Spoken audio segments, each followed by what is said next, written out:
There. Yeah, we are recording. Just realized I didn't put pictures in the drive. No. Oh, I have mine in a folder, but I don't think I uploaded the folder. I only have a couple. Okay. I'm gonna start the intro. Darkcast Network. Indie pods with a dark side.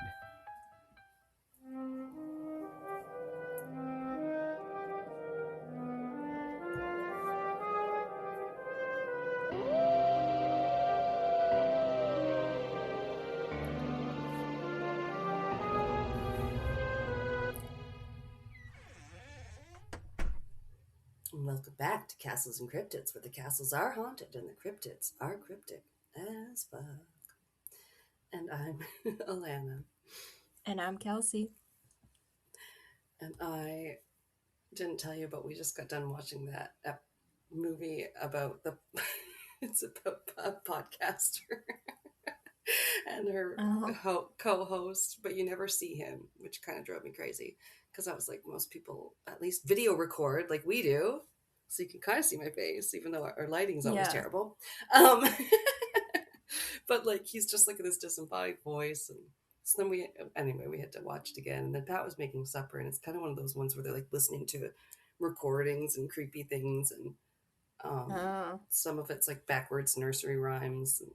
And then, I don't know, it was like, maybe we just needed to be watching this sitting down quiet again. But I don't know. Maybe it's just not my favorite movie. It's all right. It's got some creepy stuff. But yeah.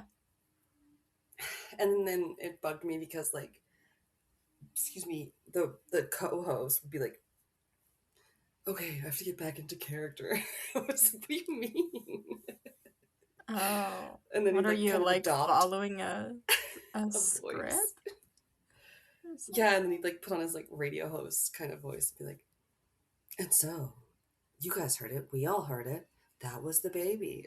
And then she's like the skeptical one, and she's like, and I'm like, God, you're annoying. Yeah, I would hate that. What the hell? You really need to everybody hates something. Like, you really need to get into character to be like so weird. Wow. I'm like, yeah, maybe you might kind of put on a, like, maybe you kind of start out with a different voice or something, because you're like, oh wait, I have to go say the intro or whatever, but like you'd be full on like, yeah, okay, let me get back into character. That's so cringy and weird. Yeah but like, I don't know, watch it, maybe tell me what you think of it. Like, it's out on the streamings now. Once you finally have some time to watch some movies, Kelsey, you it's so stupid. Check it out. So yesterday I was like, I'm gonna watch a movie, and then I was scrolling through my Netflix, Disney Plus, and Prime, and I was looking for a movie that I didn't super have to pay attention to. So, okay, that's fair. Because I don't know, I need to like ease back into like actually paying attention to movies, and there's quite a few movies that I have on my list that like I need to be in the right mood to watch this. I want to pay attention. And well, yeah. And you worked yesterday, or because you like work every day? I'm now off for the 3 days, but it's so stupid, but I ended up watching Zootopia too. Oh, well, I mean, I loved Zootopia, the first one, but no, they're good. They're good. Yeah, my niece loves the second one.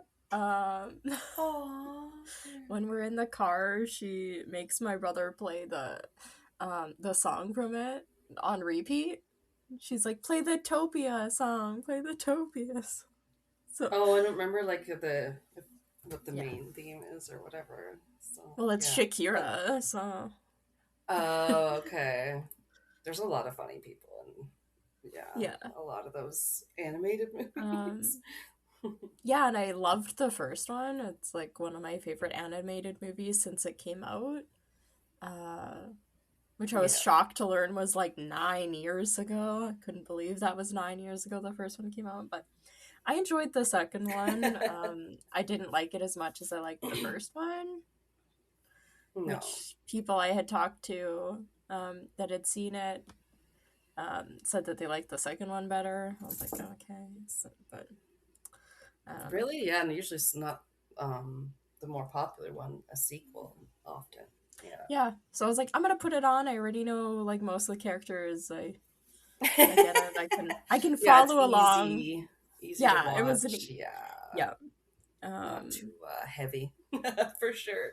I think that's the one. There's so many people in that one. Maybe they're the Handsome podcast. I think they were all like, "Oh, are we all in that movie?" Like, because you don't record your parts together typically for that type of thing. I was actually shocked to. What was I watching? I was watching something one time. Now I'm just not sure. They were talking about voice recording, and they actually, instead of having somebody go into like an actual professional recording studio or something, they like set up a booth inside of like a hotel room for the person to record their audio, so they could just do it in a hotel room. And I was like, oh damn, like you guys don't even need to rent out like professional recording spaces anymore. They can just like set up a noise proof thing in a hotel room and do it. Like, that's crazy. I think I think the only thing I've heard like that was pretty sure Will Arnett's talked about on Smartless. Like, he's like, oh, I do so much like voice acting and stuff now that he has in this podcast that they have. He has a recording studio, like a nice one in his house. I mean, I guess some podcasters can afford to have sort of a room dedicated to, but yeah, like full on studio, I don't know, not many. Yeah, that's a luxury. Yeah. And like, put one up in a hotel room. I don't know, because sometimes people will like Skype into Smartless, and they're like, where are you? Like, well, I'm on set. One time Amy Poehler went to chat to, because she'll talk to one celeb about the main guest coming on at the beginning of her show, and she talked to John Hamm. I forget who they were talking about, but he was literally like on set and he's about to like step into a hot air balloon. He's like, I gotta go. What? He is great. I love John Hamm. He's so good. Oh, the most iconic one is their first episode when she gets like 4 people on the Zoom, and one of them is Rachel Dratch, and she's just like, her headphones are falling all over the place, her dogs are barking, and then she's like tangled, and it's so like Rachel Dratch. You're like, oh my god. Debbie Downer meet Paula Camp podcast or whatever. I don't know. Oh my god. But yeah, also it's we're both having tech issues today. And it's also the only thing my computer, like, none of the Chrome windows are opening. I don't know. I was having all these problems where, like, first nothing would open. Then I couldn't get signed into anything. I was like, oh my god, I'm creating another Microsoft Word account. I don't even care. You're just pissing me off. Passwords and passkeys and, like, fuck off. And then it was, like, like, down in my search bar in my window, in my laptop, it's, like, looks like a moon, and I hovered over it. And it was, like, blue moon. I was like, it's a blue moon this weekend. Of course it is. This, of course, I mean, all these issues. And then, like, I was joking to Pat, like, oh, you have to do all the things you say you get around to once in a blue moon now, because it's... Oh, damn, yeah. Yeah. It's time. Anyway. We're here. Yeah. Just reminded me, I've always had some weird stuff with this laptop. Like, when I first set it up from the very, very first time I opened it, and you gotta set, like, your country and your language and all that stuff. Oh. Mm-hmm. I set it to fucking Canada, because that's where I live. Yeah. And then I set it to English, because that's what I speak. Oh, and good lord. It, in all of, like, the messages that come from the actual, like, operating system. Okay. So if it's, like, got a message about something, wanting to change something on the laptop, or logging in when you first start it, or sign out and like all of these screens that are like actually in the computer. Everything is in fucking French, and it did it right off the bat. So I went through, I had to erase everything I had set up. This was the first day. Erased everything I set up, did a factory reset, got back to that main page where I could change the country and language. Made sure I selected Canada and fucking English again. At that point, I would just be like, the US, yes. So that was step 3. After the second reset didn't work, I did it again. And then I chose fucking United States. Spoilers. And English. And it's still, everything is in French. It's been in French for 2 years. I have never been able to get it to not be in fucking French. I actually went in and you can select certain languages to be deleted, I guess, off of the thing. I selected French and deleted the French language off of my laptop, and it still is French. I don't know. So, like, if it comes with an error message being like, your laptop's overheating, or all these different other things about, like, wanting to create a more secure, like, password authenticator, or like a second layer of like a passkey or a shortcut or whatever, it's all in French. I can't read it. And when those I go things into are already so fucking frustrating. Excuse my French. Je ne comprends pas. Why does it have to be so hard? Yeah. So it's very annoying. Like, if I click on like the start menu, that's all in English. But it's like the actual like messages that appear weird when they pop up, and like when I start the laptop in the morning, it says like bonjour, and then says like enter your PIN, but it's all in French, and then it like takes like a second or two, and then it like comes up in English, and I'm like, why? So annoying. Yeah. It's the weirdest thing. This is the 4th laptop I've had, and it's the only one that's ever done this. It's like very annoying. I'm trying to commiserate. I'm like, oh, Spotify will give me the occasional ad that'll be randomly in French, or my YouTube British does Columbia, that. or my one YouTube or 2 times will be like Chinese. Sorry, yeah, what? So my weird. YouTube loves to give me Walmart ads specifically in French. Yeah, because once or twice I watched a video in French, and then for a week straight, all of my ads were in French, and I could tell they were really badly dubbed. They weren't even like originally French ads. I was like, why is everything in French? Let me get into character.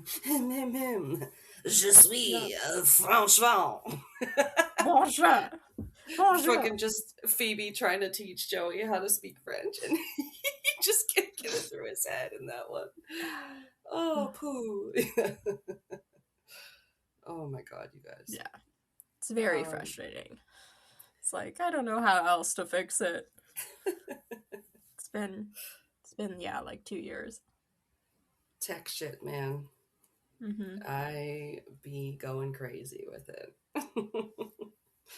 But anyway, bar any other unforeseen stupidity with either our laptops, we should be able to bring you an episode, and we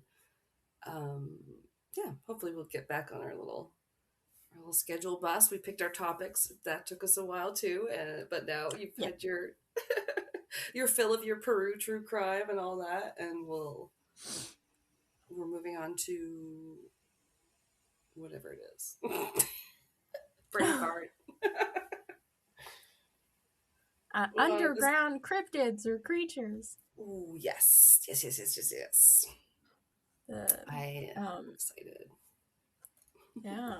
Mine's like, I don't know, you might classify it as a cryptid. I'd say it's more of a mythological creature. Oh, because I don't know what you're covering, yeah. No, I didn't tell you. Hi, Gordo. I give her an idea what I was covering, but I don't know.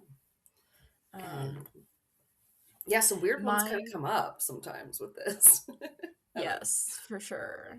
It's like, I stumbled on something that was a bunch of lists of like creatures that have been that were from books and movies and stuff. I was like, this is not what I intended. I meant more like creatures from like actual cultures and not just like somebody being like, oh, I'm gonna do this or whatever. Creatures. It's sort of like there's like the animals that hibernate. These are the ones that like to I also ran into that. Yeah. It was like underwater creatures that live in like the darkest depths of the ocean. And I was like, oh, and I'm looking at lists of like fish without eyes and everything's an albino. And I was like, oh, they look this like is creepy. Monsters. Yeah. I was like, no, thank you. And I closed out of that tab pretty quickly. I was like, ew. Freaky. That's funny. But the one I ended up settling on, I can't remember why I stumbled on it. Must have been like one of the like creature things. But it's one that I'm sure almost everybody will have heard of, but if you're like myself, maybe you don't know the mythology behind it, which was kind of fun to learn about. And that is the Minotaur. Oh. I was like, I don't actually, like, I know it, but I don't know it at the same time. Right. Yeah, heard of it. Now it, full disclosure, makes me think of Gravity Falls. They have like an episode where there's like a Minotaur or yeah, half man, half Tor. So that's why I have to giggle when I hear it. And then there's a guy called Pituitor. It's very like he's going through his hormonal. Anyway, that's funny. And because I looked up, my first search was like cave cryptids ? And then I got everything from like things that kind of live near, like underground and places, and then like Cyclops I think came up or something. I was like, oh, Greek myth guy. Wasn't expecting you to pop into the chat. And I had the same kind of thing. I remember seeing Cyclops on one of the lists too. Okay. But I was like, okay, I've heard of Minotaur, but you don't know a whole lot about it. But it seems to be, I don't know, it's used every once in a while, and same with like the idea of like the labyrinth and all that stuff. It's kind of cool. So I was like, oh, I actually don't know kind of the origins of this or how that idea all started, which was cool to look at and follow along through the story of it. Yeah, I don't think I really know the story either. Yeah. So Minotaur like actually translates to just bull of Minos. Minos. Okay. Yeah. And makes sense. That's after the King Minos of Crete. Right. So. Okay. Yeah. And it's one of the most famous creatures in Greek mythology. And it's described most often as having the body of a man and then the head of a bull. I'd say most often it's got like a six-pack or crazy muscle. Nice. Yeah, just because got some abs. They can't help but make everything super buff in Greek mythology. Everybody has got rippling abs and crazy biceps. I don't know. Manly AF. Yeah. And traditionally, the bull is seen as a sacred animal, symbolizing power, strength, and male virility. Ooh. So it's kind of like, just tied in with that. So getting into like the story of the Minotaur, which I didn't know. So it's, and hopefully this isn't too hard to follow. Through like a number of my sources, I just tried to lay everything out the best I could. But it's Greek mythology. There's a lot of names. There's a lot of incest. There's Lot going on. Yep. Yep. If anybody's familiar with Greek mythology, you'll know exactly what to expect. A lot of familiar names as well. So the king of Crete, who was King Minos, he's one of the sons of Zeus. Oh, hey. I've heard of him, and you probably heard of the next guy. So that King Minos, he was praying to Poseidon, the god of the sea. Also heard of him. To be sent a white bull. He has a trident. Sorry. Jason Momoa? That guy? One sec.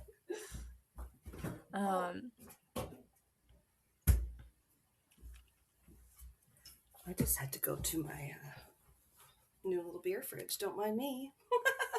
Oh, you have a mini fridge? I got a free beer fridge from work. What? That's amazing. Did you win a contest? No, I was just sitting in the cafeteria at the right time. I was finishing my lunch. I can't even talk. And this buddy comes out from the mailroom. His name's Mike, and he's like, I thought he was putting a new whatchamacallit, microwave on the counter. And it won't fit. And then he puts it on the table, and it's like, and I look over, and it's just like, free to a good home. And he's like, yeah, it's just been sitting there in my garage. And I was like, oh, it's a fridge? And he's like, yeah. And I was like, oh, I kind of want that. Like, nobody else was around. You're like, it's mine. I get first dibs. He's like, yeah, if you want to just like pull your, car or whatever around to the like loading dock where they like, the mail and the purelator all comes and drops shit off. I'll bring it up there for you. I'm like, okay. That's awesome. Score! It was awesome, yeah. Best thing that happened this week at work.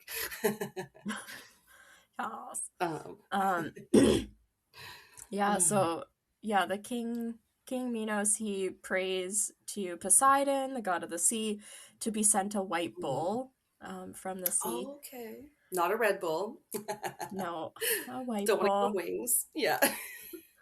And the creature was meant to be a sign of Poseidon's support and approval for Minos ruling over Crete, because he was kind of competing with some other people at the same time to kind of become king. Like Poseidon threw his support behind him by giving him this bull. It would mean a lot to him. So he did, and he gifted him the bull, and Minos was supposed to sacrifice the animal and sacrifice it in Poseidon's name to show his gratitude for his endorsement. But instead of sacrificing this described as like beautiful bull, Minos decided to keep it, and instead he sacrificed a different bull and hoped that Poseidon wouldn't notice. Buddy! Yeah. What were you He's thinking? fucking God, okay? He's gonna know. Don't be pulling that kind of prank. You're gonna fuck around and find out. Oh yeah, you will. But Poseidon did know and noticed, and he chose to punish Minos with the help of Aphrodite. It's about to go fucking viral. Things are popping off. So with the help of Aphrodite, Poseidon and her cursed Minos' wife, Pasiphae, who is the daughter of Helios, to fall in love with the bull. Oh, yeah, okay. This is sounding somewhat familiar. The bestiality enters the chat. Yeah, a bull. It is, yeah, I get it. So, she falls in love with the bull. Pasiphae requests Daedalus, who was a Greek inventor, sculptor, and architect, and the father of Icarus. Well, the one from the cartoon? Herc, it's Daedalus. Yeah. Okay. Yeah, so he's Icarus's father. Icarus, who flew too close to the sun. Oh, shit. So he's like he's an inventor. Still talked about, yeah. Yeah, so Pasiphae asks for his help to help build her a hollow wooden cow that she could fit inside of. What? If you can guess where... Can you guess where this is going? Just so the bull will fuck her? Yeah. Oh my. Yeah. Lord. So the wooden cow, which may have had like a cowhide like stretched over it or something, with Pasiphae inside, is like wheeled out into a field where the bull is grazing. And wow. Yeah. Looking nothing like, like wheeled out. Yeah, because that's how a normal cow walks. Yeah. Yeah, so this beautiful bull, I guess, is fooled and mounts the wooden contraption, as the source said. And some months later, Pasiphae gives birth, and not how girls work. No, I'm just kidding. Yeah, it didn't really say. Yeah, it just said some months later, Pasiphae gave birth to Asterion or Astius. Really? Which they named it after King Minos, his father, which the name Asterion or Astius means starry one. So that was its original name, but it kind of morphed and started to become known as the Minotaur. Yeah. But it did have a nice Greek name at first. I mean, why couldn't she do the Zeus thing? He seems to be able to transform into whatever form he wants to fuck. I don't know. Maybe because they pissed him off and then he like didn't want to help them any. Or no. Yeah, because that's Minos' father. Yeah. I don't know. Maybe he was just like ashamed of them. He's like, I want nothing to do with you. You guys pissed off Poseidon. Oh, excuse me. Also, now I can hear. I don't know if you can hear, but I can hear the fridge a little bit. It does get a little bit. Oh, no, I can't hear anything. Okay. So King Minos, he was enraged and like ashamed, embarrassed of the Minotaur. Oh no. As you can imagine. Yeah. And the Minotaur, I guess, only ate human flesh. Wouldn't eat anything else. I didn't know that detail. But I guess it makes sense for like where the story goes next. So because of this, the King Minos, he had that same guy, Daedalus, build an underground labyrinth near their palace in Knossos. Requesting it be so vast and confusing that it would be impossible to escape. And once it was constructed, he abandoned the Minotaur inside of it. Left him there. So, like, he wants to make it an impossible maze. Yeah. But they don't. So they that, like, call it that. They call it a labyrinth. Okay. Yeah. And then they left the Minotaur, like, inside in, like, the middle of it. And we're like, he'll never get out. Right. Yeah, which nowadays I'm like, now that's a creepy corn maze, we would say. But, like, or, like, I don't know. I'm just wondering if sometimes labyrinth or some type of the use of that word is used differently, where it was more like something you would kind of pace out to like meditate as you pace, but like not so that you would be hopelessly lost forever. Or maybe I'm thinking of a different concept. I don't know, man. Labyrinth to me in this context just seems like creepy fucking maze. That you're gonna die in. And this one you will die in. Yay!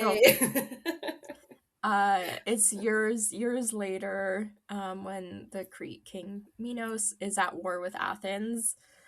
And according to the myth, the war was it was the result of the murder of Minos' human son, Androgeus. And he was killed.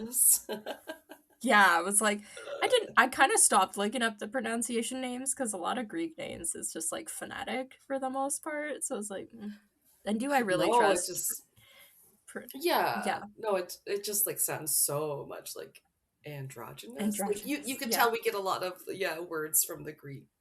Yeah, for sure. yeah. Okay, Uh, interesting. so he was kind of killed one of either two ways. He was either killed Okay. at Marathon by the Ah. Cretan bull, which is what they call that beautiful bull that she had sex with.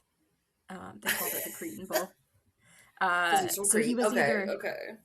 yeah, he was either So killed much about by Crete. that because the king of Athens had commanded him to slay the bull, kind of like fight it, kill the bull, and I don't know. I guess he was trying to, but the bull ended up killing him instead.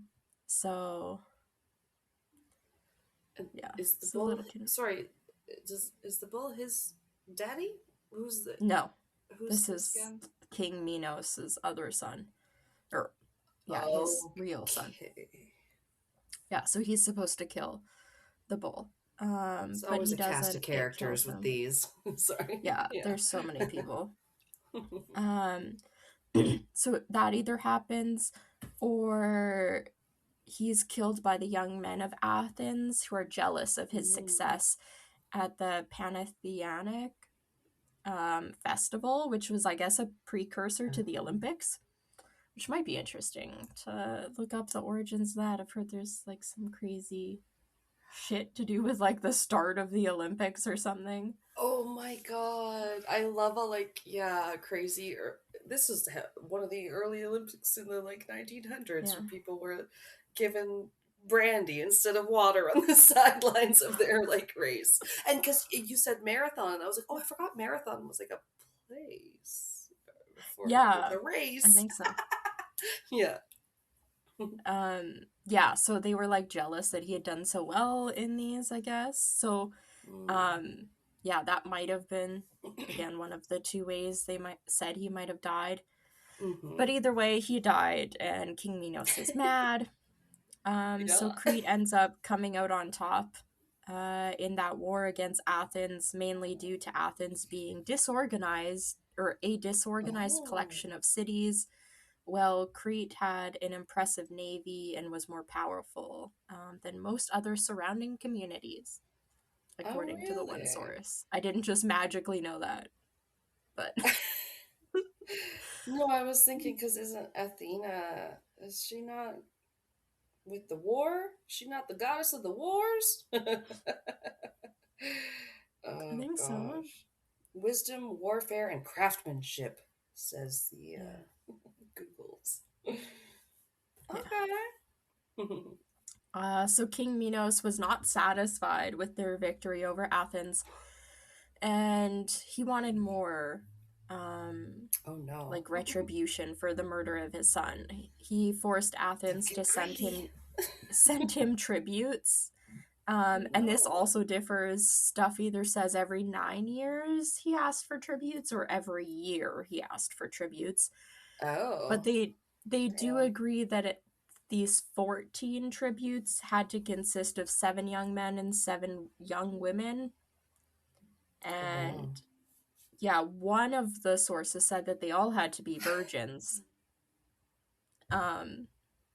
I just And by tributes, though, they sacrifices Yeah, they're or just sacrifices. So it's very like Hunger Games, unless these I people are was just gonna volunteering, they're say, does chosen. anyone survive? Is it the first Hunger No. Games? God, I Um, love a dystopian. Let's pit our youths in a fight to the yeah. deaths kind of story. It's so fucked up. Oh man. Um, yeah, so he asks for these tributes to be sacrificed to the Minotaur in the labyrinth. um, Okay. which the labyrinth, sorry, I don't know if I mentioned the labyrinth is underground. I guess. So Right. I don't Yeah. think I Like. said that, but it's the underground creatures or cryptids episode. Of course, it's underground, even if I didn't say Right. it. I know. In my mind, I was like, it's the hidden cryptids. They're concealed. They're secret. And this is very subterranean, and that's always creepy. So this goes on for a few rotations, again, either every year or every 9 years. But it is like a lot of people. It's 14 every year. It is said, though, that during the third round of sacrifices, that an Athenian hero, Theseus, volunteers to go. Wow. And he is helped by Ariadne, who is the daughter of Pasiphae and Minos. So she's one of the family. I've heard that she ended up, she ends up falling in love with Theseus, and is like sad that he's volunteered to go and doesn't want him to die. So she talks to that Daedalus guy that like designed the labyrinth and is like, is there anything I can do or like help me get him to be able to escape the labyrinth? And he the labyrinth. So that Daedalus guy says that he can use a thread to get out. A thread, like a string? Yeah, if you've ever heard of like Ariadne's thread, it's normally like the red string of fate. Also is kind of like a similar idea. It's like meant to lead you back to the person. I have not. I just heard that name in a book and I liked it. But it's very beautiful and I like to know. That's cool to know the backstory. Yeah, one of my favorite shows ever, Dark. In one of the first episodes, they like do a play, and the play that they're doing is Ariadne's thread, and it's like kind of woven into the whole series. Well, that's appropriate, because if ever there was a red string fucking board needed to follow a show, that is the show with the timey-wimey and the craziness. I won't put it like someone on a podcast kind of said something in like a spoilery way. And, I mean, we can cut it out. They were like, like the main guy is the bad guy from the future or something like that. He says it in a way I was like, kind of. Don't say that. Like, what? Yeah, I was like, I won't, like, we don't have to keep that. But I was like, it's kind of like, almost find out that one of them is their own grandpa or whatever. It's just so weird and hard to like wrap your head around. Yeah, very weird. So that's the play that she's doing in the first season, when she's got the red string and she's up on stage and wearing that white dress or whatever. Like the daughter Martha, of one of the main that's the play that she's doing on the thing is Ariadne's thread. Interesting. And everyone's heard about the red strings, like they've done it on like shows and stuff. And then they use it a couple times to navigate the caves. They like tie it to one of the doors at one point, I think, like a red string, and then they have like clamps or whatever that it's kind of like strung through. They don't linger on it a whole lot in the show, but it's definitely there. But this is like where it comes from, which I thought was also kind of cool. So this is what that Daedalus guy tells her to tell Theseus. So he does it. He takes this string with him and he ties it to the door, like when they get put in the labyrinth.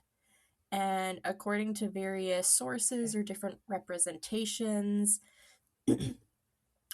Theseus kills the Minotaur after like some form of struggle at the center of the labyrinth, either with his sword, a club, or with his bare hands. And then he leads all the other Athenians out of the labyrinth, like following the red string back through the labyrinth to get back to the door that they came in at. Smart. Yeah. So once they escape the labyrinth, Theseus and Ariadne, they sail away, and they actually like leave Crete. And I think they're going back to Athens, because it says on the way home, Theseus abandoned Ariadne on the island of Naxos, and then it continues to Athens. I saw a thing that said like she went on, got married. I don't think it was too bad, but yeah, it was like it wasn't working out. Maybe she had that was quick. Yeah. She was happily ever after, perhaps. It was the best thing. Yeah. Funny. Yeah. So that's like the whole story of the Minotaur. But there is like a few things when you're looking at, I guess, like there's obviously some different artwork and things that have been like that depict the Minotaur. Like there's this cool like looking coin and stuff that I found a picture of. I think it was just on like Wikipedia or whatever. I'm sure there's variations of all these stories. Yeah. But it's like from Crete, I guess it was. And then there's like statues that were like carved out of stone and everything, and then like different mosaics. And then there's also this like fresco that's like a mosaic. Right. And it's called the Leaping Bull, which is kind of cool. But there's, I have like different little things that I ran across. I think these were all, this was from Classical Wisdom. They kind of had like little snippets of explanation about like different parts of the myth and maybe how it came to be, which I thought was kind of interesting. So like a fairy tale. I've been like, why might that be like part of the lore or whatever? Yeah, what's the lesson here? Yeah. So on that website, it said that in 1900 CE, so current era, an archaeologist named Sir Arthur Evans. CE, ouch! I know. That's like telling me I was born in 1988 CE. I was like, makes me feel ancient. Yeah. Jesus. Okay. So the early 1900s. All right, here we are. Yeah. This Sir Arthur Evans, he began to dig in Crete, in what his colleagues considered a demented and ridiculous search for a city of Knossos, which is the city that was considered to be the possible home of King Minos, and it was like largely legendary. Surprisingly, they said that Evans was able to find it, and as he dug, he uncovered these ruins of an elaborate palace that, if you, like, if all of it remained, like, that he could uncover, from how it was originally built, it would be something like 5 stories tall, and it would be very, very elaborate. If it wasn't like about ruins. Yeah. Okay. The palace would be about 1,300 rooms. Wow. Yeah. How many bathrooms do you have to clean? I don't know. It was all laid out in like a winding, seemingly random order. And it said strangest of all, the palace had no hallways, and that each room was connected to the next by small passageways. Yeah, so each room of these 1,300 was connected to the next by small passageways, which resulted in rather dark, you could say, labyrinthian structure. Dark? Oh? Weird, though. So that's like little rooms connected by passageways. That doesn't at first make me like picture like a labyrinth. To me, like a labyrinth is like all hallways or whatever almost. Yeah, but it's just like a maze. So they said that to mainland Greeks, such as the Athenians, who may have visited, this style of architecture would have seemed more than bizarre, and it probably would have seemed threatening to them. Certainly, unnecessary like building. Like, doesn't seem the most practical type of house to have. Yeah. Oh. It's not difficult to believe that could have inspired the myth of this dark dungeon like labyrinth being on Crete, if this is like their palace. Dungeon. Yeah. Yeah, so that's like kind of explanation on the possible like labyrinth idea. Then there's also a number of bull related artifacts that were excavated around this time, as well as paintings Okay. and frescoes that depicted bulls. And it's possible that Minoans, Oh boy. Minoans, Minoans, uh, Rural uh, jurors.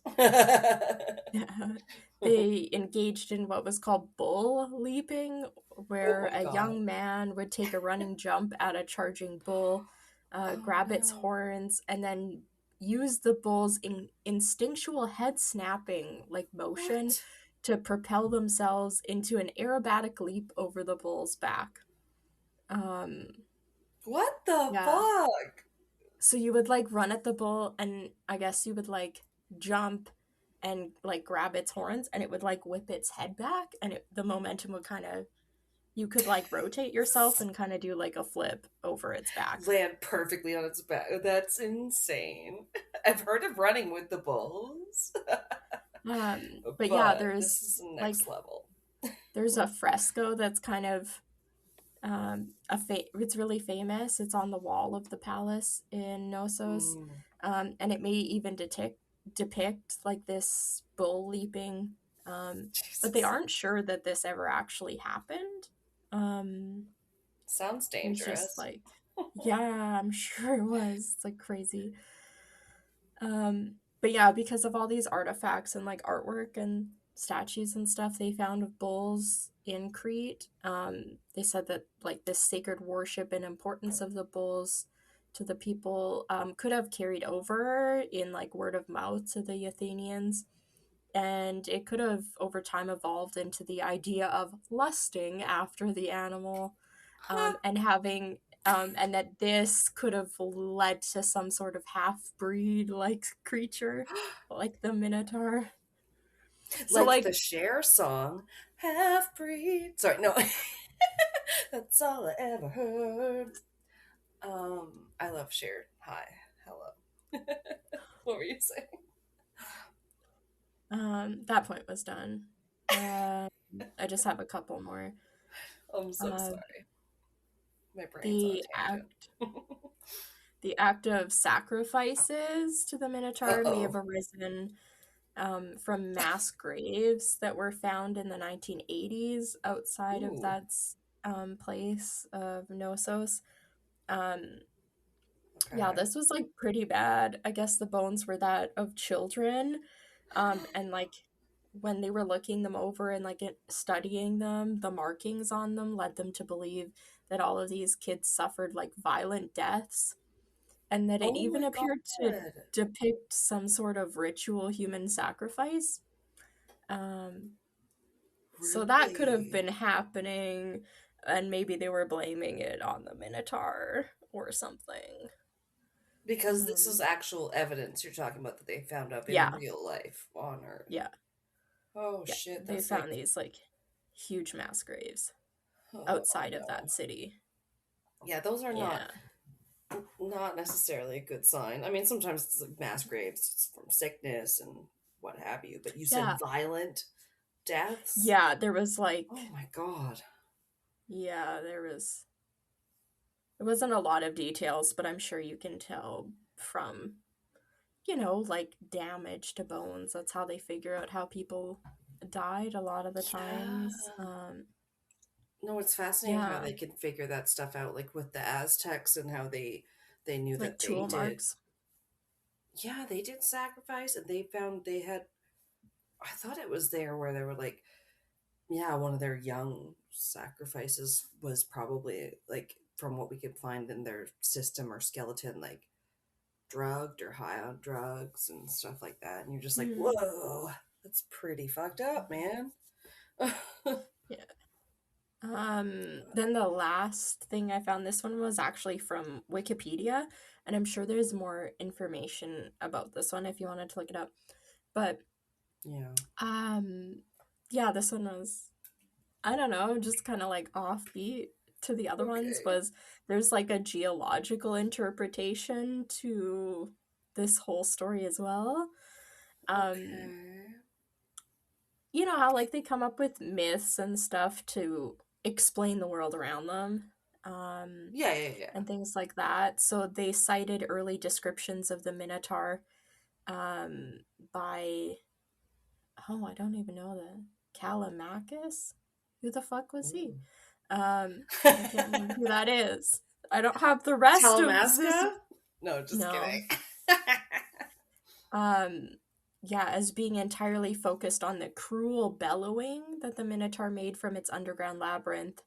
And that this could have been invented as an extension of the extensive tectonic activity that existed in the region.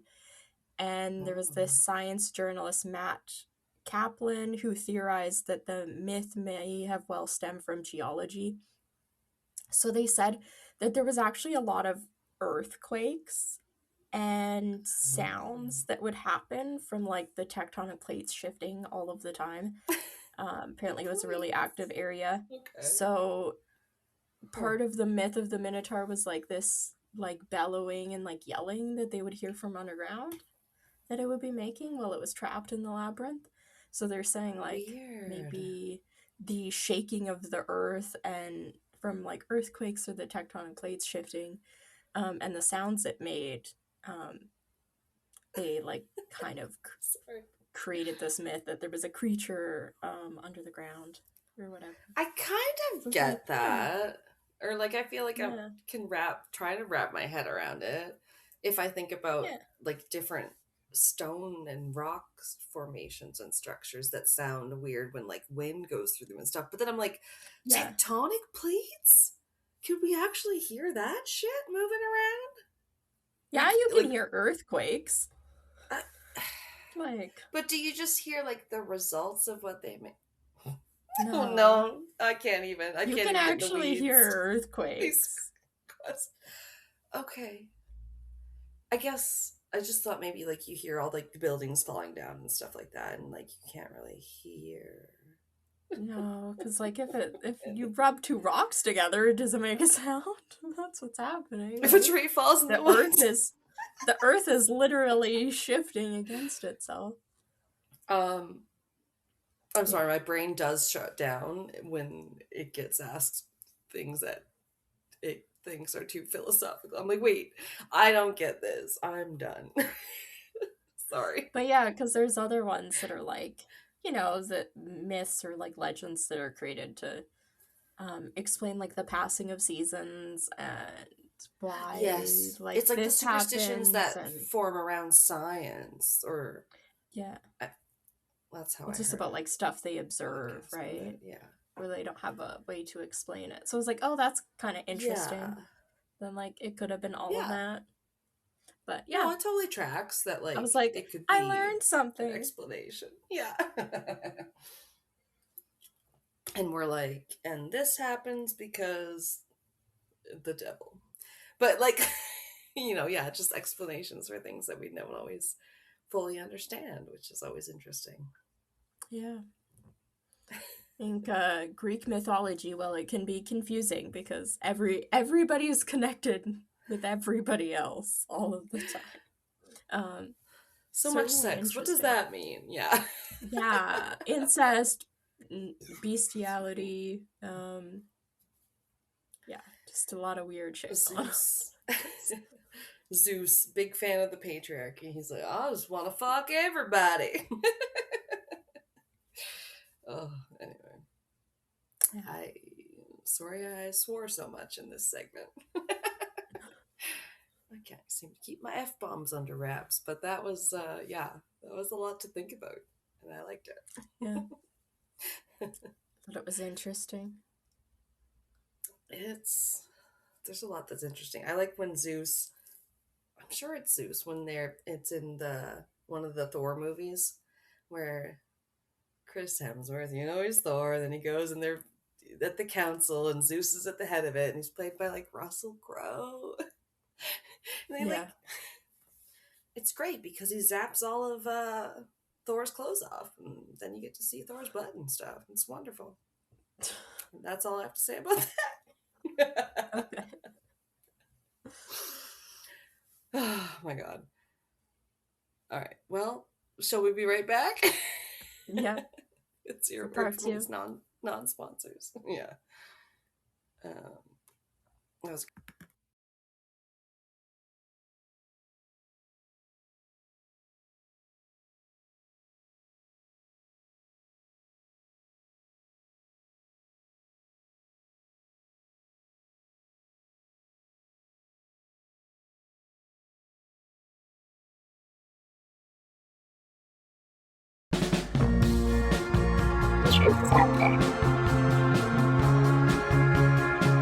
I'm Ted. I'm JJ. And we're here to tell you about our show, Conspiring to Argue. I like it. That is not relevant. What do we do on the show? Well, on our podcast, what we do is take conspiracy theories, and either Ted or myself will argue about if the conspiracy is real or not. Yep. And sometimes the conspiracies are silly. Sometimes they're, in the pantheon of the greatest conspiracies of all time. It's a mixed bag. Sometimes they're about aliens. So check us out wherever you listen to podcasts. Sometimes they're about murder.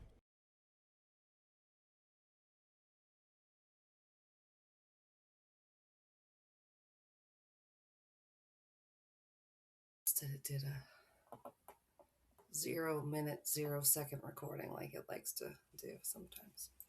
Oh, that's so stupid. What, Gordo? I'm not petting you.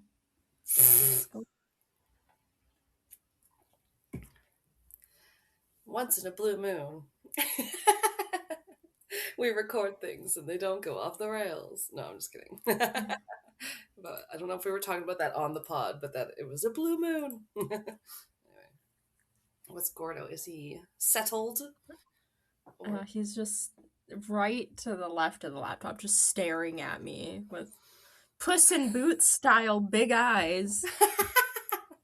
It's like, hello. Rain loves those movies. They're funny though. Speaking of good animated ones, yeah, they're funny. I like the what's Goldilocks hooks up with the 3 bears, and then they're a crime family. They be criming. No crime. Oh, it's been a long time since I watched them. Yeah, it's a cute one. So, oh boy, yes. I also have some names in mind that probably sound better if you're like not a native English speaker. English is my first language, so I think these guys are called the landvaettir. Oh, excuse me.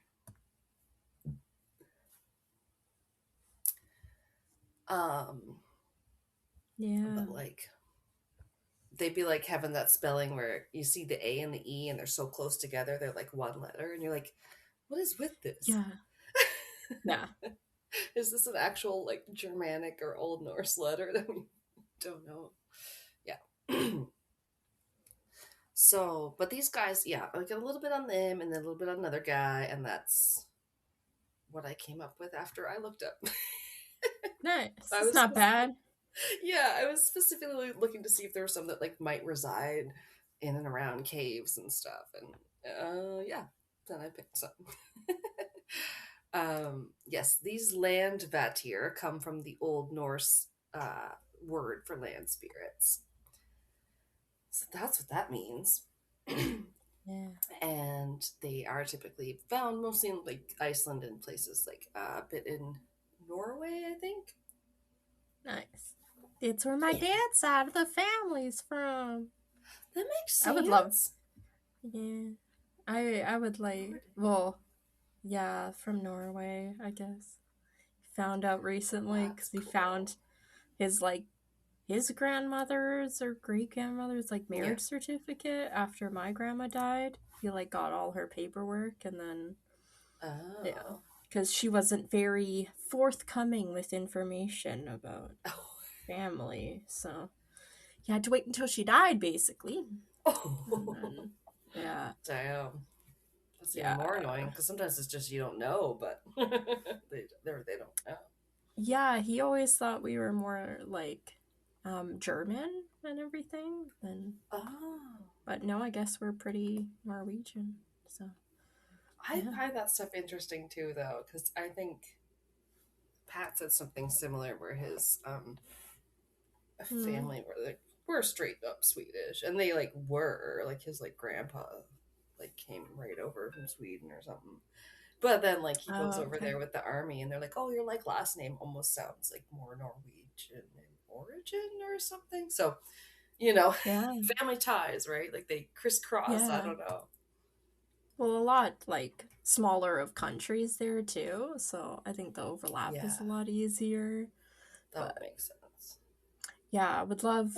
We've talked about trying to go. I mean, it'd be harder now with niece and nephew, but yeah, we talked about if we were gonna try and do that side of the world, starting in Europe and everything, that we would definitely want to try and do Norway. Yeah. A Europe trip's expensive. I don't know if you gotta keep it a bit smaller for sure. But yeah. Sweden, that's probably top of Pat's bucket list. And then I got Scotland, and my mom's like, "We can go there." I'm like, "Okay, yeah, let me renew my passport first." But yes. Yeah. Nice. Yeah, that's where my mom's side of the family is from too. That's that's also on our list. But oh my god. Some of the most gorgeous all of Europe can't be any more rich in culture everywhere you go. It's so cool. But so fucking expensive. I don't know. I have heard. Yeah. It's and then you gotta try not to overdo it, but where people are I'm like, I want to do Scotland, but I want to do it right. I don't want to be I want to do Scotland and Ireland. People be like, I want to do Canada. You're like, Canada's too big. You can't do it in one trip. That's I mean, you can, but that is a long ass road trip, and it is not fun when you're 13. Yeah. And your older brother yells at you. Yeah. You lose your seal in a hotel in Saskatchewan. You have to get him back on the way back. It's fine. We're fine. Ugh, and I've still never been to Newfoundland or parts of the north, so god damn it, Canada's big. Anyway. Yeah. So these guys, these land spirits, they are, they be inhabiting that whole land. They believe they're in the socks. No, can't talk. The socks. No. I tried to say the soil and the rocks. And I swear, I'm not even drunk. So, the spirits are found in the soil, the rocks, the forests, and the coastlines. These landvaettir and their importance has helped to literally shape Icelandic law, influence art and national identity, and inspires ecological and spiritual reflection in their modern world. Kind of cool. Nice. Yeah. So as far back as what was found in medieval literature in Iceland, like the Landnámabók, aka the Book of Settlements, forget my pronunciation, and the Heimskringla, which also helps preserve oral traditions all the way back to the Viking Age.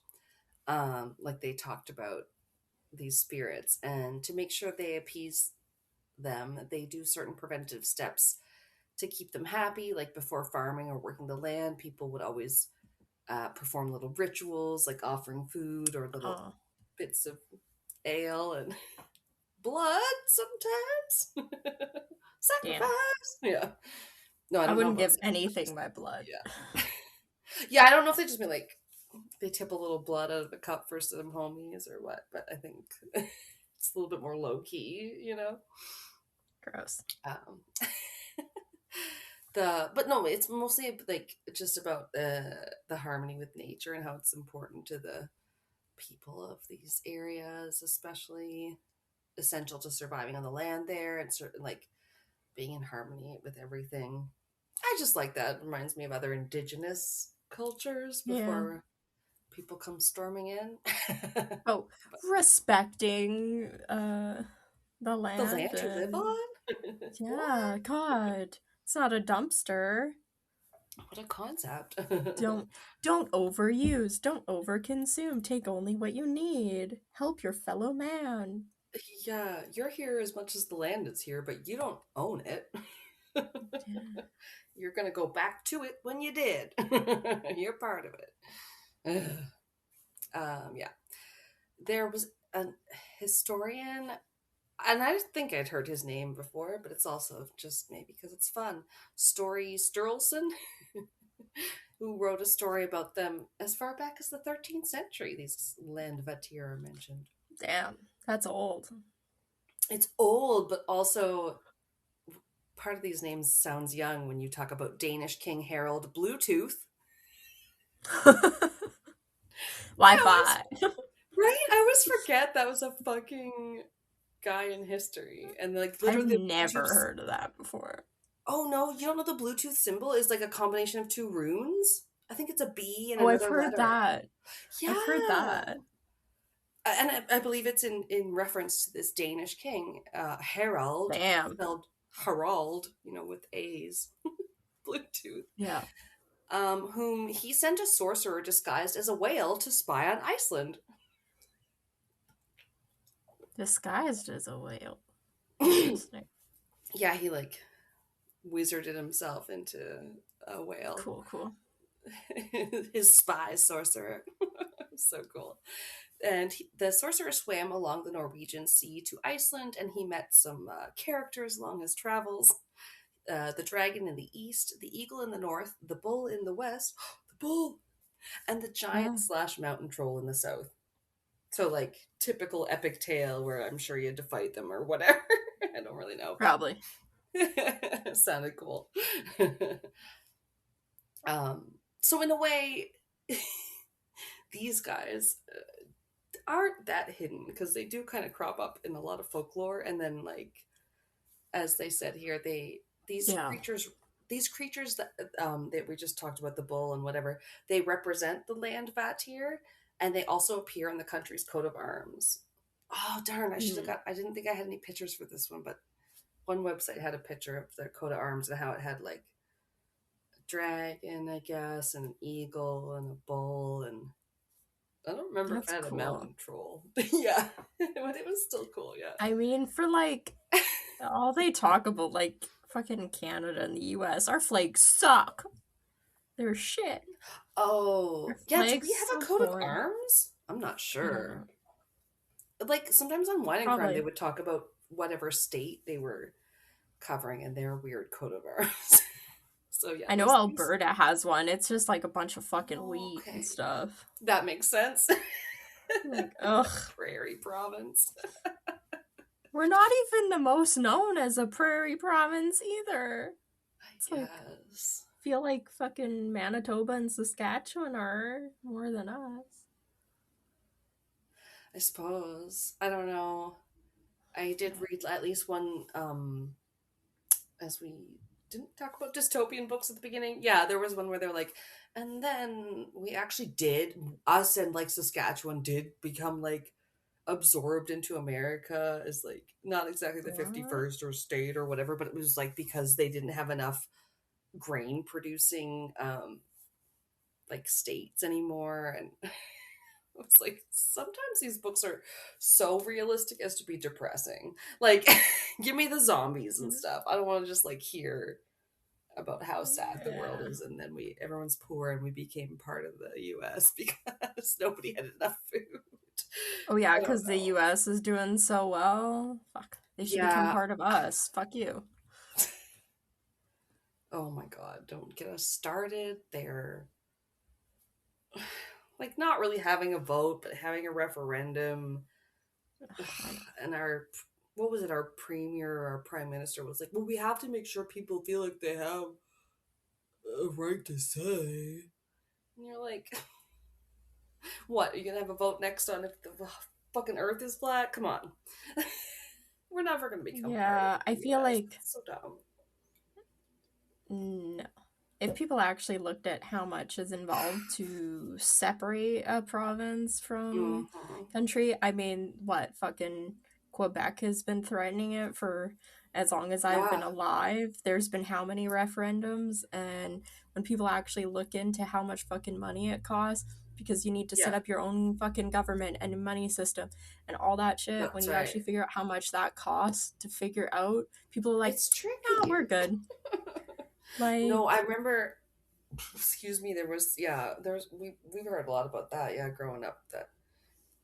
I had to study the different years and the different percentages and memorize that shit when I was in social studies in school, because it would be on a test. In like whatever referendum for Quebec, what was the percentage that voted yes?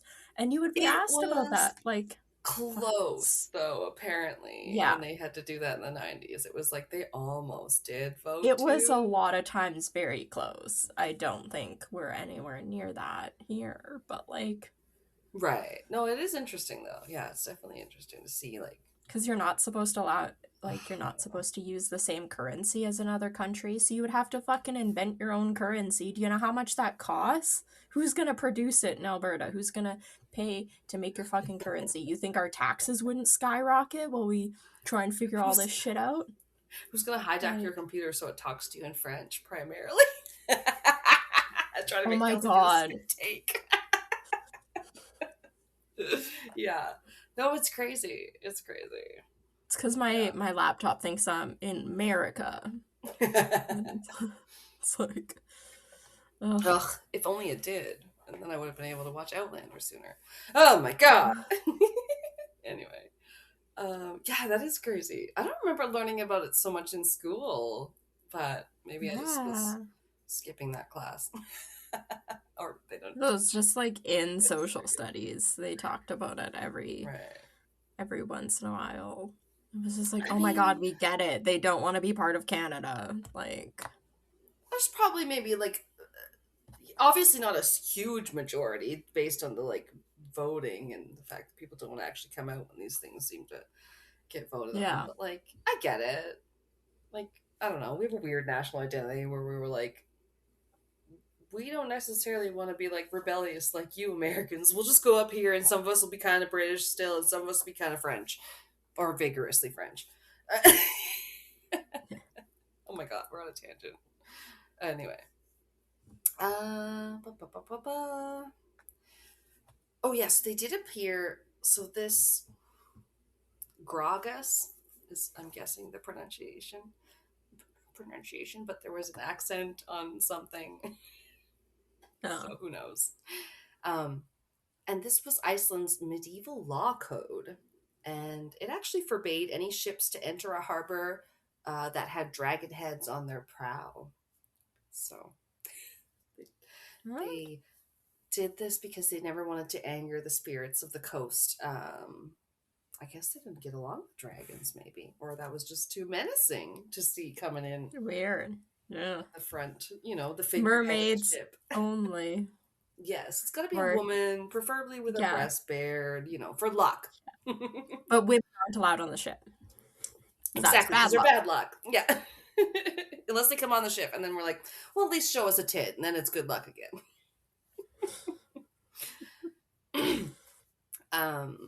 Yes, they're very respectful of these spirits. And they don't want to anger them. They don't want to anger the spirits of the soil.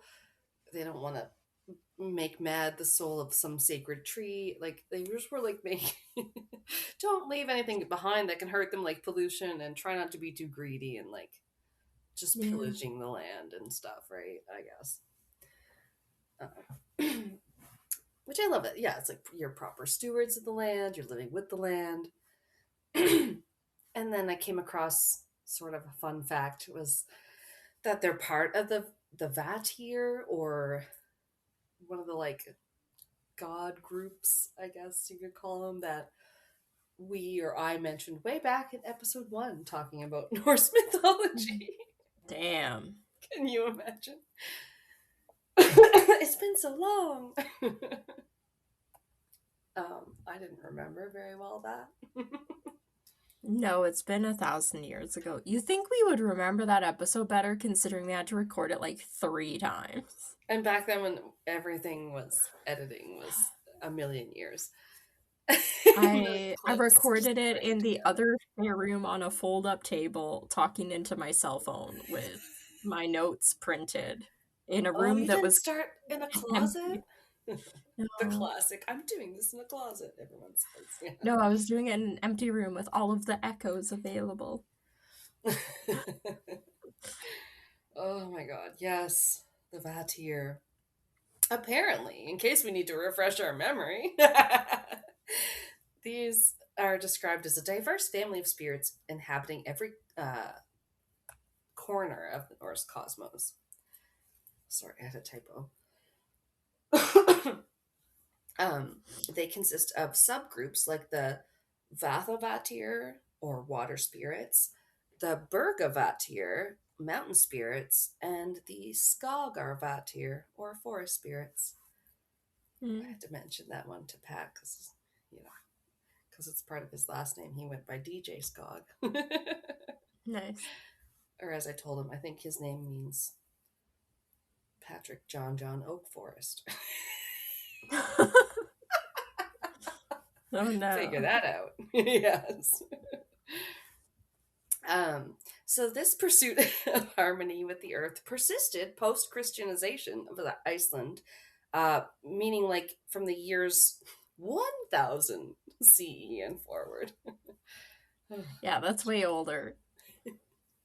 Not 1900 CE. I was like, oh, so not the year 1900? Why did they feel the need to attach the CE? Yeah, we get that. I don't know. And then I didn't even think of it when I was like typing it out. I was like, yeah, sure.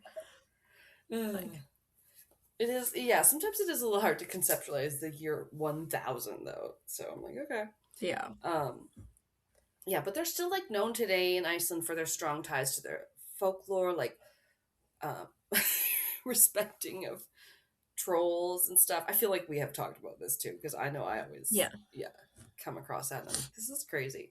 So like construction plans might be altered or stopped or reconsidered to make sure that the spirits of the land are happy and the road's not gonna go through a troll hole or whatever.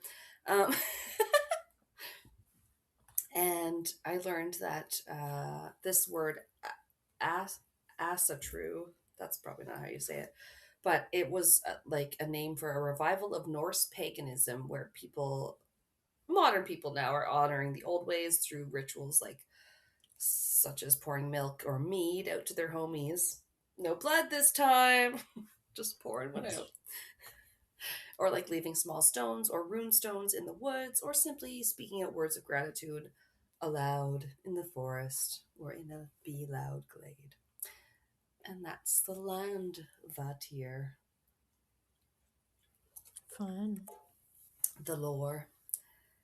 Sounds cool. Okay, this one I did have a few pictures. Perhaps if I can open up the drive. They were in a folder. I just didn't upload them. But pictures. We're gonna be talking about the Tatzelwurm. Have you heard of her? No, don't think so. Oh, there it goes. I thought I told it to open up a new tab. Drive, take me to the drive. I did open it earlier, but then, I don't know. Maybe I had to reopen everything again.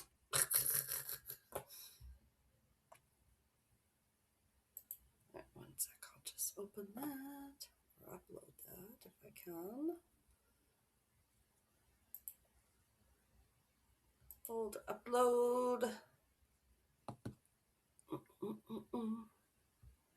Oh, I see. You put some ball pictures, eh?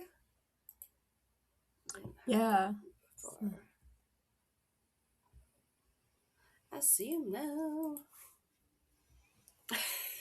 Little bowl That one things. bowl mosaic or fresco or whatever. He's like, his posture is reminding me of this thing they said, like the rats, the female rats and mice do when they're ready to get laid, when they're in heat, and they like arch their back and they like put their butt right up into the face. And the one bull just like, I don't know, his back reminded me of that. Anyway, okay, I think it's in there now. It was, I labeled it secret cryptids or something. Anywho's it? Okay. So, back to... Oh my god, it's a kitty. It looks like a cat. They have weird cat features, apparently. It's so cute. It's like Toothless, especially this one. Yes. Okay, so it might sound like it's like a Tremors kind of like Mongolian death worm, but like, no, it's called worm because it's like a wormy kind of dragon cryptid. So I don't know for sure if they all live in caves, but they usually live. These ones are found in mountains, and particularly in the mountain range of the Alps. So they're alpine cryptids. Nice. Yeah, and when I was typing up my notes, I was like, there's like a lot of sightings. Like most of this was sightings, a lot of it was. But anyway. Oh. So, yeah, like, I don't know. They're known by quite a few names, seeing as the Alps, touch, at least 3 different countries, mainly, like with Switzerland and Italy and Austria being the main ones, but like they've been talked about in a few countries as well. So they go by different names. You might hear lindworm or arasas. That's the French one. I'm not sure that's how you say it, but Tatzelwurm or Stollenworm are some of the other main ones they're called. But like their main characteristics are always the same in the different stories. So they have the serpentine bodies.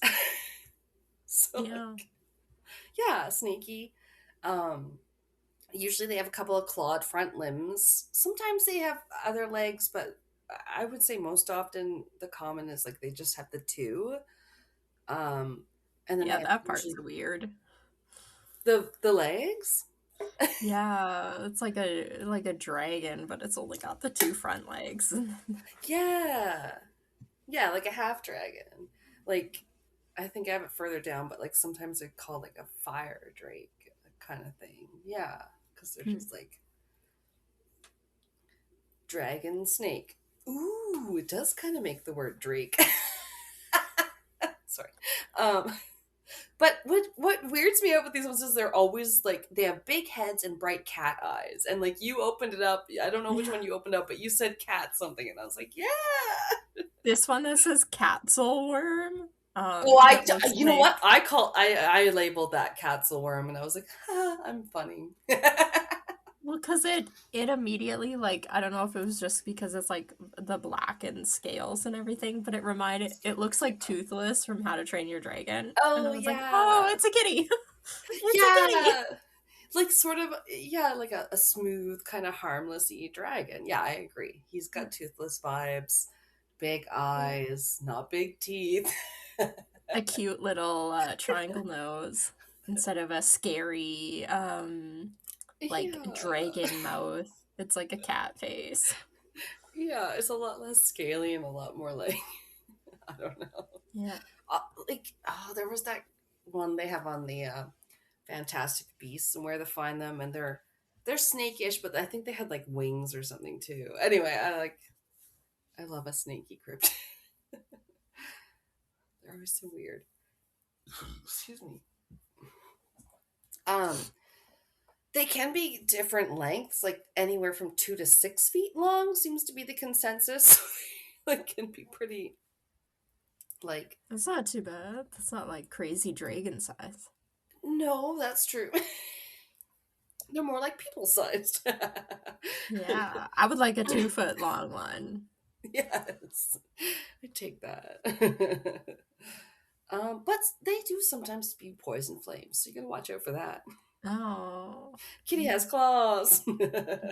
Yeah. They'll be found lurking on the mountainsides, and they're sometimes depicted as also guarding treasure, which is kind of fun. Dragging.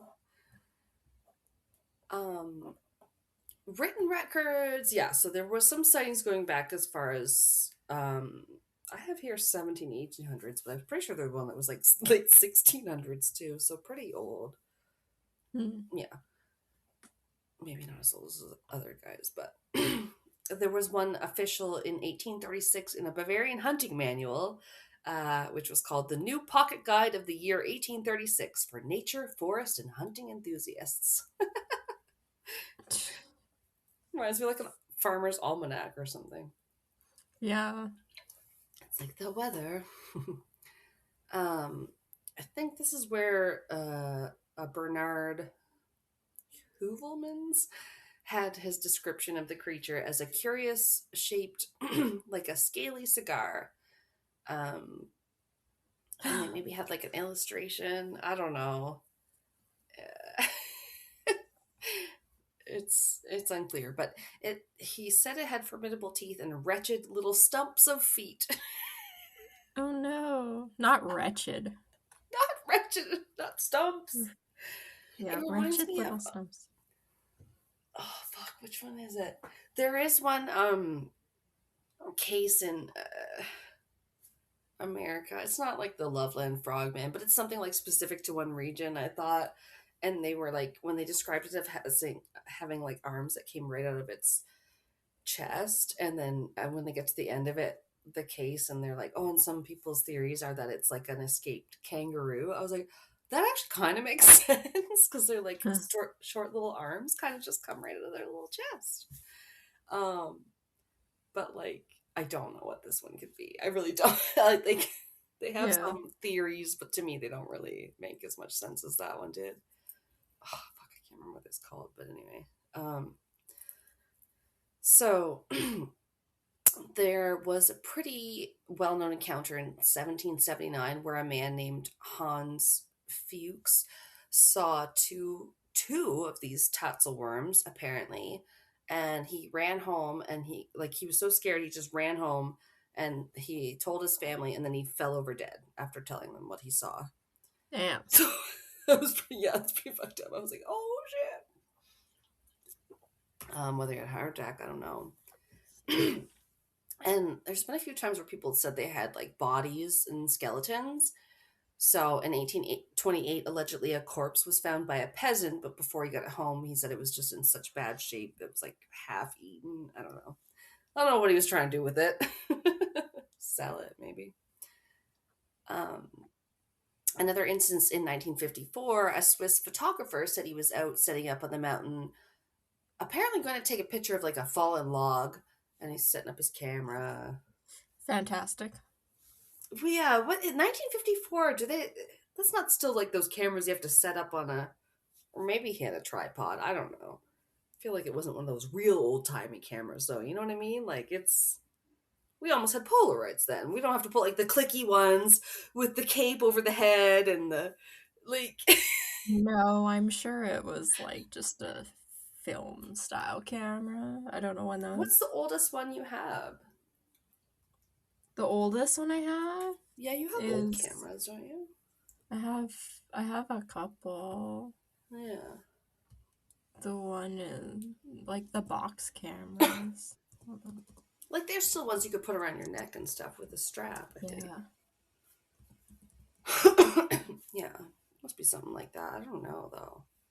He may have been setting up some sort of a tripod or setting up his shot, lining it up. Yeah, there's like brownie box ones might be some of the oldest ones. Never heard of them. Yeah, they were like square. Yeah, I'm sure it's quite still a bit bulky, but like, yeah, it's mobile enough. Okay, this one says like 1900 to 1910. So definitely in 1950 something, he could have Yeah. a regular like film camera. Right, and it's mobile enough that he is on a mountain with it. So like whatever he's doing to set up the shot, it's taking him a minute, but then when he like looks up or into the viewfinder or whatever and he's looking to the log, it had moved and then it like left. He was like, "Oh shit." What? And he like told everybody, and apparently it inspired a German magazine to sponsor a search of the area, but nothing really seemed to come of that. So they've never really found. Yeah, must have been nothing better going on in this news for them to sponsor a search for a man that said a log moved. I know, right? Oh shit. Sorry. These headphones, I'm scared because they're like so sensitive that like I would accidentally. I was like, "There's no button on them" when I first got them, but then like you touch them and they start playing and stuff. Yeah. So I was like, I just touched them and they made a clicky noise, and I was like, "What did I do?" I didn't want to turn them off or anything. Anyway, okay, I can still hear you, so I think we're good. Yeah. Okay. Yeah, that was really weird. German magazine sponsored a search. Oh, and then funnily enough, that's where I decided to put in the other spelling I'd seen where it's almost spelled like Pretzelwurm. Pretzelwurm. Yeah. God, I love a Bavarian hot pretzel. Apparently there was a skeleton recovered and sent into the Geneva Institute in around the year 2000, along with a donation with this specimen, but like it was almost completely anonymous. It was through like some company or corporation or whatever, and like nobody knows exactly who was behind that one. I don't know. I'm like, they don't seem to have any surviving specimens for all the talk of corpses and skeletons they found. Several less sort of specific in times and things like names and whatever anecdotes exist. One such tale is of a Swiss girl who was living on a farm out chopping bean poles one day when she apparently disturbed a Tatzelwurm at rest or in its nest or whatever, hidden amongst the garden stalks. And when she saw it, it was like a small one. It was gray, kind of house cat sized. Oh. Hairless and fleshy. Ew. Not less cute. She ran from it and its glaring bright laser beam eyes. And yeah, like she literally couldn't even look at its eyes. They were so bright. She had to look away, she said. Yeah. I was like, wow. Yeah. Oops. And now it went up again. How did that hop on? Okay. Another was a tale of a man and a son out gathering herbs in the mountains when they walk apart for a little bit, and then the father suddenly hears his son screaming, bolts to where he's standing. His son is staring in fear down at like a rock or a big rock, a boulder on the ground, and the man just looks behind it just in time to see a gruesome monster trying to slip under the rock. It's hissing at them as it writhed, and they managed to stab it with a sharp stick, whereupon it bled green blood, which sprayed out, and it burned the man where it splashed on him, apparently. Ew. Gross. I know. I was like, damn, you stabbed it. Allegedly. Yeah, a couple more encounters. July 1883, a man said he just saw a Tatzelwurm. And again, cool. I don't even know I'm saying that right. Yeah, he's no way he watched it. He just saw one. Yeah. Low key. But no, he's in like his name was Caspar Arnold. This guy has a name. Nice. That's a fun name. Yeah. Casper. He was eating in this restaurant. This is a fun name too. On the Spielberg. Near Hochfilzen. That's probably not how it's spelled. But when you get a CH and then an F, I don't know what to tell you.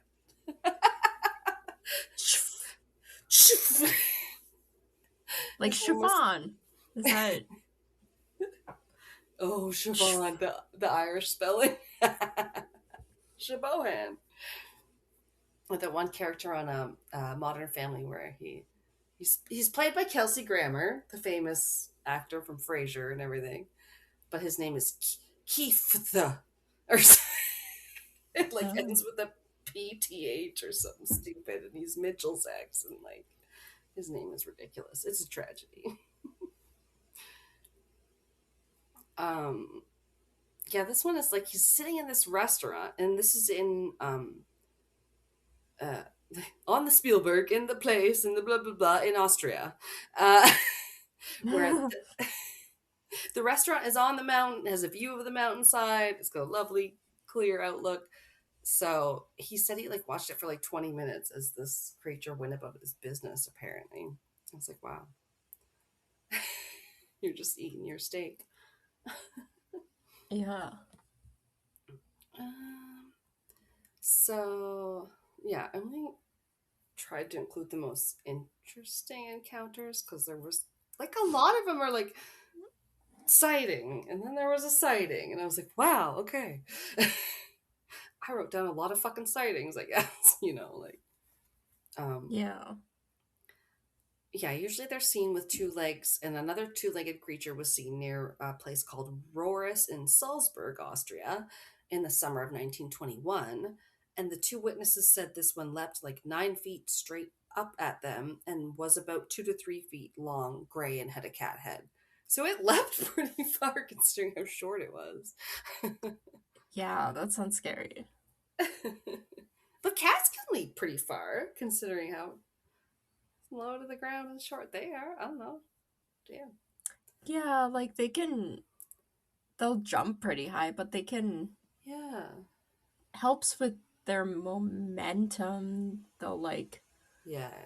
Kind of almost like propel themselves off of something almost too.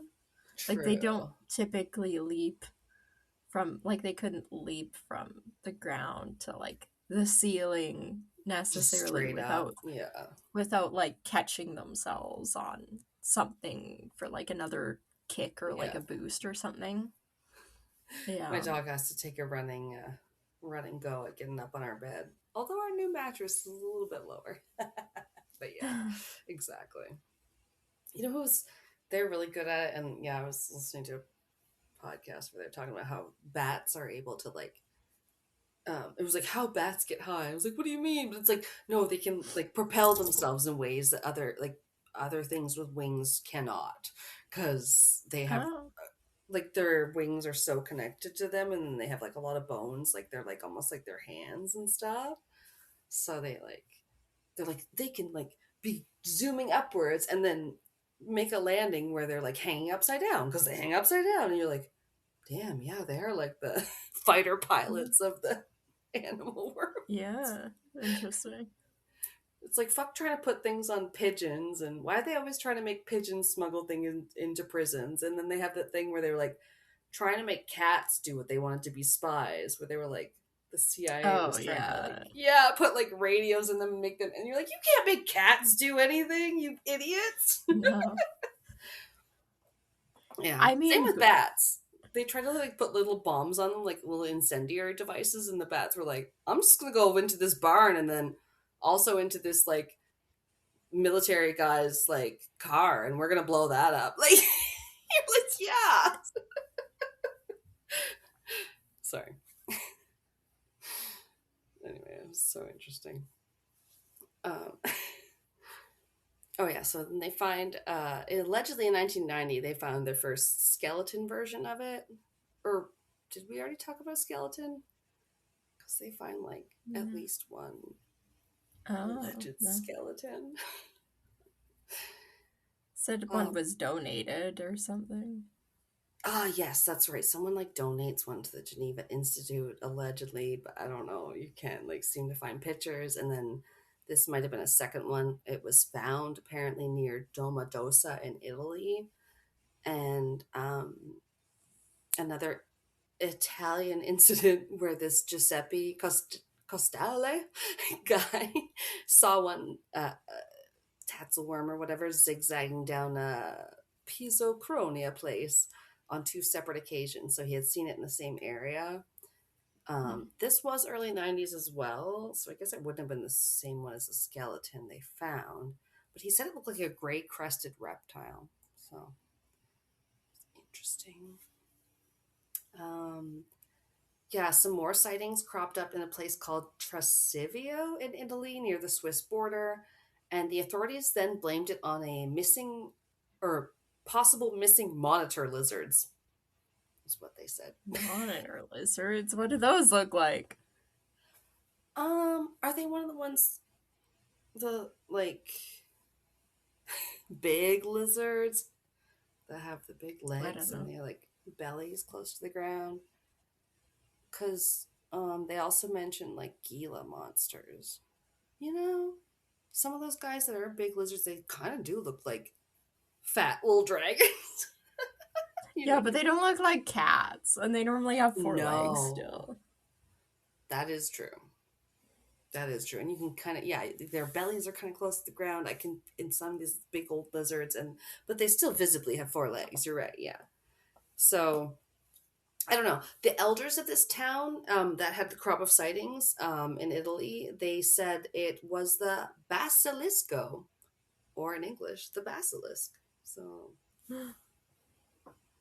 That's kind of interesting, I thought. Any theories, if I can deign to call them that, are that, yeah, maybe they are remnants of a leftover species like a giant salamander, maybe that most are extinct but kind of look like a bit like a Gila monster or another big lizard, some big old skink, which I just think that's a fun one to say. But who knows, right? Like the sightings are undeniable. There's like quite a spattering of them when you look up the research. So that is interesting. But yeah, you don't always have that. Like, yeah. But like they probably still, they think they hibernate on around in the Alps, in crevices, caves, or the like. So yeah, they're probably hidden part of the year. They may or may not eat some livestock like farm animals to live off of. Because there was a bit of a story about that. And I have that, but also just that they are found in general in folklore from all over Austria, Bavaria, France, Italy, and Switzerland, where all the Alps are. And the Swiss tend to say, or like call them Stollenworms, which I guess means tunnel worm, which I thought was kind of fun. And I'm pretty sure it said in the what's called the Bernese Alps, but I don't know what that is. They're called dragons of the mine tunnels. I don't know. It was just like Minecraft, mine tunnels. Yeah. But in that way, it brought me to the point, and the articles that pointed out that's similar to other Germanic type dragons. So from other kind of folklore who tend to live underground in tunnels or just in the earth. And I was like, yes, underground. Yeah. You have the actual, I guess, the lindworm, the Fafnir, the Nidhogg, the Swedish analogs. And I don't know when I'm like analog, and the flog drakes. So just briefly, the Fafnir is a sort of dwarf or humanoid that shifts into the form of a Germanic dragon to protect a treasure. The Nidhogg is a dragon that in Norse myth that gnaws on the root of the world tree or Yggdrasil. I was like, damn. And the flog drake is a dragon in Swedish lore and sometimes in places like Estonia and Finland that's like a fire drake, which I understand is kind of shaped like these guys, like where they usually only have front legs and then they're kind of like snake-like. Okay. Yeah, sort of more like the Chinese dragony. Their poison breath can also be called attery breath, but they all tend to shriek, hiss, or even whistle in the stories. Whistle. Why is whistling always so creepy with cryptids? Like you never want to hear whistling at night or in the forest or anywhere. It's always bad. Like yeah. It's like the wind whistling through the trees or something. Yeah. And if it sounds far away, it's probably close to you. Ugh, all those tropes are creepy too. Just to round it out, there was one scene around Fromsen Mountain in Alps, Switzerland, that was around 7 feet in length. So that one was pretty big and seen by 2 witnesses. And apparently around the same time, the nearby farmland had farmers reporting their cows' udders had been sucked on. Ew. Yeah, but like, if they were only sucked on, does that mean they weren't killed? Like, at least they weren't like sucked their whole blood out of, like the chupacabra or whatever. I don't know. Choosing to believe they just had their udders milked. Like, yeah. What does that mean? Allegedly, this stopped once this creature was actually killed. So, whether or not it was plaguing them, that's one story where they said they killed one, and then another where a man named Hans Curley claimed he killed one that had 10 babies in it. This specimen. And that's sad, I'm sorry. And then finally, I'm going to end it with this 70-year-old man's encounter. Is Jay Edgerton of Leans. He's 70. What? Is that what you're laughing at? Yeah. I know, right? They're so hardy. He's probably just walking up the mountain because he's from this place on Mount Camor. And he had an encounter with a worm who breathed his poison addery breath on him. And this guy, he didn't die. He just got super dizzy and had a headache. So, he's immune. Badass. Yeah. Hey, they breathe that fresh mountain air, man. I mean, I gotta guess, I hope they're in really good health. And that's what I'll tell myself. Yeah. Hearty mountain folk. That's at 70, I would not be taking mountain hikes. That's for sure. No. We gotta get hiking, girl. That's funny. Well, anyway, that's anyway. I had to end it somewhere. I had so many. I was like, I have too many sightings almost. Let's just try and keep the interesting ones. So, I believe in the Tatzelwurm. Yeah, man. It's a cute one. I like the cat picture. Yeah, why does he have a cat head or like cat eyes or however they're always describing his big bright eyes and his big cat head? It's so strange. Like a cat and a dragon had a baby. Yeah. Oh my. Anyway, they should make a Tatzelwurm movie. I don't need another Tremors, even though I liked him. Was it Tremors 2 or Twisters 2? I don't remember now. One of them has worm creatures. God damn it. I don't think Twisters does. That's about chasing tornadoes. But maybe they invented a folklore that explained the Twisters. No. Yeah. All right. It was sharks. Sharks swimming in the air caused tornadoes. All 5 of them. Or however many movies there were. Oh, no. All right, well, do you want to tell them what we finally decided on for next week? It took us a while. I can't even remember. Okay. I have regular episode, petty pranks. Sounds right. I'm so tired. I'm sorry. All right, that's fair. That's fair. I told Alana I had a nap. Sadly, only an hour today, and I've been worse because of it. I have been half asleep for... Where's your, dad nap ability? Almost 6 hours? I feel like so groggy and just like half awake. Oh, yeah. My dad could like pull over and be like, I'm tired, I'm driving. And he could nap for like 20 minutes and like snap right out of it. I'm like, that is a superpower that you did not pass down to me. I can't do that. No. If it had been earlier in the day, I definitely would have slept longer, but I couldn't. It was like 4 p.m. I would yeah. I couldn't. I could not stay awake for any longer. I was so tired. My computer problems started probably around like 1 to 2, and then I was frustrated, fucking pissed off at it. It wasn't working. Then it was being slow. I had to go put it on the charger. Like, I'm going to go out and get, we need to get toilet paper because all of a sudden we ran out. Like, let me go do that because I can't just sit here and like not hydrate myself and do my fucking notes. And now my computer isn't working, and I'm literally trying to work on the podcast, but everything is saying no.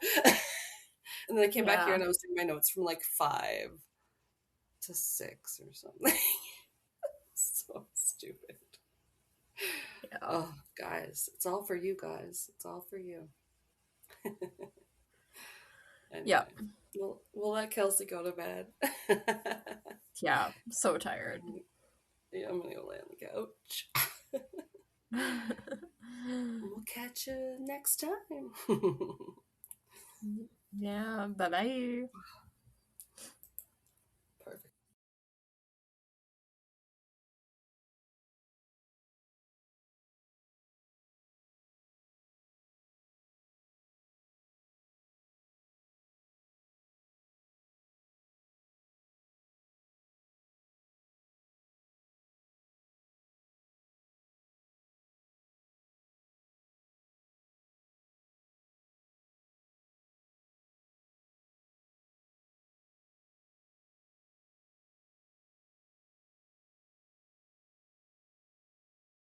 Thank you for listening to Castles and Cryptids. We love all our listeners and appreciate every subscriber, every new review, every listen, rate, and download.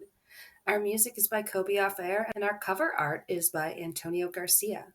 We are also a proud member of Darkcast Network, where you can find the best and spookiest of all indie podcasts. Follow us on social media, where we are at Castles and Cryptids on mostly all of the things, now including TikTok. Check out our bonus content on Patreon. Cryptid clashes, video minisodes of your hosts making asses of themselves, Ask Me Anything, quizzes, other special episodes, and more. Starting at just $2 a month, you can get 1 to 2 extra episodes, depending on your level. We produce, edit, and research everything ourselves, and any support you can lend helps us to keep it cryptic.